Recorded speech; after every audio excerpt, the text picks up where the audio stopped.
All right, Mike and Cyndy Cotter, thank you for joining me today.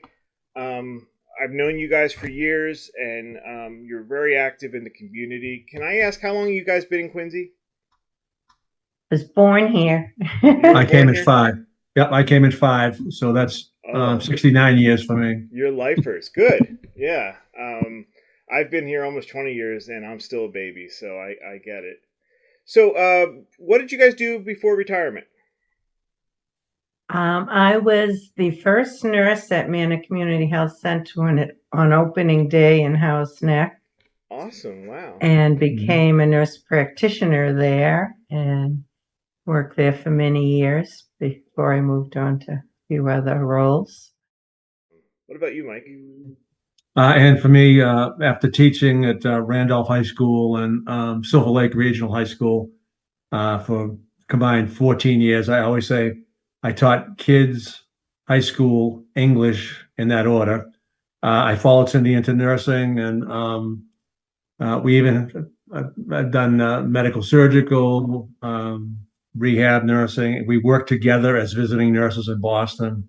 So we've had great career. We got last count, we had 82 years of combined nursing experience, and we do a little volunteering when we can, and mostly taking care of each other and family and friends at this point. That's But awesome. And were you guys civically active like before retirement, or is this something that you guys fell into later?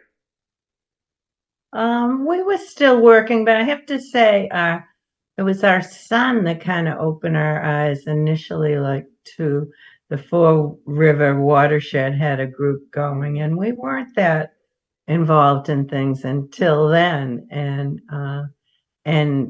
more and more environmentally initially, and then as things moved on. yeah, Quincy Environmental Network and Hmm. Quincy Climate Action Network and Stand Out for Quincy, Black Lives, and we try to be involved in any, environmental or social justice, cause that we believe in. The compressor station. Right. Yeah. Yeah, So what about? I'm calling it Salary Gate just to quickly refer to it. good What term. what about Salary Gate? Like, got you interested in getting involved? Outrage. I think we agree that the mayor and the councilors certainly deserve a raise. We question why they had no raise, why there wasn't a process in place over the past 10 years. We've, as Cindy said, like outraged with the way this was done and the amount of the raises.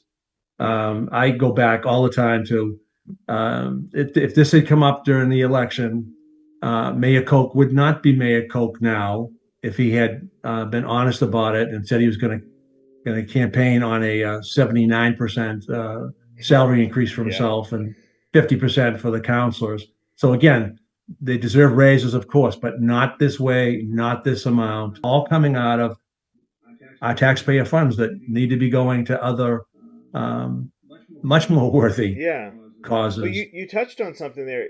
I get the impression that you're pretty fair-minded with the mayor, and you Yeah, guys give credit where credit is due. absolutely. Yeah. And sometimes I feel like a Just Quincy's activists are dismissed as just haters who don't like the mayor. We wanted Ann. We're just being, petulant. What do you say to that? Like, what do you say to people who feel That's that way? that's how they feel. That's not how we feel. We've been in every encounter we've had with the mayor, whether in person or by mail, we always, compliment him on the good things that he's done and have happened during his administrations. But we feel he's very retrogressive on environmental and social justice issues that we should be in the forefront of in Quincy. Do you feel like he lost his way here with this salary thing? It just seems out of character to me. I mean, I don't agree with a lot of what he does, but I do agree with some of it. But this really came as a shock to me because it doesn't fit with the person I thought I was talking with. Right. The We agree. greed It's factor greedy. really came out that we hadn't seen before. He didn't care he made 150. Yeah. thousand for a long That time. was one And of the why things that I now? always said. Well, you can't say he's in it for the money. He really believes in what he's doing. And so this really took me by surprise. But he's a good man, but this is definitely not a good move on his part And I in the think council. it brings a lot of things to light, like term limits. Mm. It's because he's been mayor so long and is so entrenched and has so many connections. He gets everything his way.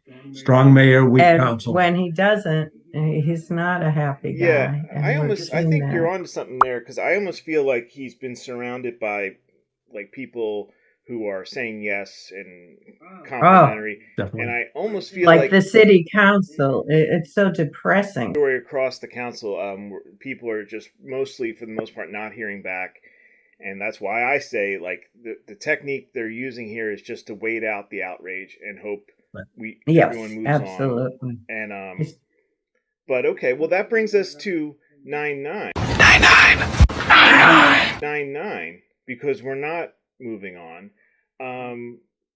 Mike, you were the first one to come up with this idea that I know of to meet on the night that the council comes back into session. What are you hoping this accomplishes? I'm hoping that the over 6,000 people who signed the petition all show up. I know that's not going to happen, but that there'll be a sizable demonstration of how disrespected the voters feel and the residents feel. The lack of response back from the mayor and the council, and that we'll have a huge presence. That it'll get really good media coverage, and that when we go into City Hall, it will be packed, and we'll see if the councils have some kind of response to this kind of outpouring, by the voters. Yeah. One of the last times we did this, I think it was the first time we did this on this subject, Councilor McCarthy, who ran the Finance Committee, scolded people in the audience for murmuring a little too loud for his taste. 11,000 people. So we keep going. Whoever keeps talking, please stop with the comments and let me finish. And we're not going to have any talking out of the audience. I asked right at the beginning for respect and to keep the issues between us here, so I don't want to hear any more comments. For anyone who's not participated in a standout before, and I'm hoping we get some first-timers out there, they might be a little nervous not knowing what to expect. It's actually a pretty easygoing experience. It's not usually anything to worry about. Have you any advice for first-time protesters, if you will? I'll go with a friend, and you'll meet up with countless other friends, and it's a warm feeling to see so-and-so's concerned as well, and it's a sense of camaraderie, and maybe we can get together and have a voice as the citizens of Quincy, even though the mayor, in a recent interview, I believe, referred to us as squawkers, anyone who had a concern. And I couldn't believe a mayor could refer to his citizenry as squawkers. Yeah. There were many that were very vocal about their concerns and opposition, and so there were several meetings, as I stated earlier, Mark. The park department listened. They made some adjustments, made some changes, but there was still some squawking. But we're moving forward, and when people just have legitimate constructive criticisms and input, we have a representative form of government. He doesn't. That's the biggest problem I have. He doesn't want to hear anything from anybody, any committee, or it's his way or the highway. Thank you for joining me here tonight, or today rather. I look forward to seeing you. Anyone who watches this, if you see Mike or Cyndy and you have questions about where to stand or what to do, these guys are pros, and they're going to be helping wrangle people and make the most out of whatever crowd we get. We've gotten a pretty good response on the Facebook invite. relative to other Facebook invites. So I think we'll have some people out there, and I hope some of the people watching this come as well. So Great. Anyway, Okay, Jim. Thanks thank for you doing so this. much. See you on the 9th. See you then. 9-9. 9-9!